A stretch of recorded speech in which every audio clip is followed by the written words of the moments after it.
Hi! Hello! నమస్తే. ఇప్పుడే 'యువే' movie అనేది చూడడం జరిగింది. మరి మూవీ ఎలా ఉందో చెప్పాలంటే ఇట్స్ ఓకే. మరి ఎలా ఎందుకనిపించిందో మనం ఇన్ డెప్త్ రివ్యూలో మాట్లాడుకుందాం. ముందుగా 'యువే' మూవీ అనేది నార్మల్ ఆడియన్స్‌కైతే కాదు. ఎవరైతే ఒక యూనిక్ సినిమాటిక్ ఎక్స్‌పీరియన్స్‌ని ఫీల్ అవ్వాలనుకుంటారో వాళ్ళకి మాత్రమే ఈ మూవీ నచ్చుతుంది. మీరిప్పటికే ఇన్‌స్టాగ్రామ్‌లో మూవీకి సంబంధించిన కొన్ని సటైరికల్ పిక్స్‌ని చూసుంటారు. అలాంటివే మూవీలో చాలా ఉన్నాయి. మన 'ఉప్పి' అయితే ఒక ఫిలాసఫికల్ సెటైర్‌లా ఈ మూవీని డిజైన్ చేశారు.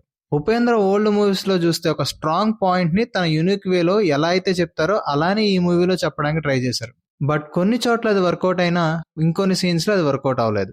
Coming to positives, BGM by Ajaneesh Loknath is too good. Upendra mark scenes అనేవి ఈ మూవీలో ఉన్నాయి. అంటే ఒక ఉప్పి మూవీ నుండి ఎలాంటి సీన్స్ కావాలని మనం ఎక్స్పెక్ట్ చేస్తామో అలాంటివి ఈ మూవీలో కూడా ఉంటాయి. Climax is the biggest plus for the film. Ravishankar is good in his role.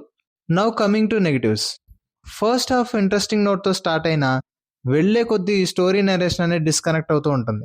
First half లో డిఫరెంట్ ఏరియాస్ ని చూపించినప్పుడు వచ్చే డ్రోన్ షాట్స్ చిరాకు తెప్పిస్తూ ఉంటాయి. అండ్ మెయిన్లీ హీరోయిన్ ఈ మూవీలో తీసేస్తే ఇంకా బాగుంటుందని తన క్యారెక్టర్ చూసాక మనం ఫీల్ అవుతాం. సాంగ్స్ ఇంకొంచెం బెటర్ ఉండొచ్చు అనిపించింది. సో ఇది గైస్ నా సైడ్ నుండి రివ్యూ. మరి మూవీకి వెళ్ళాలా అంటే ఎవరైతే ఉపేంద్ర నెరేటింగ్ స్టైల్ ఇష్టపడతారో అండ్ ఒక యూనిక్ మూవీ ఎక్స్పీరియన్స్ చేయాలనుకుంటారో you can give it a try.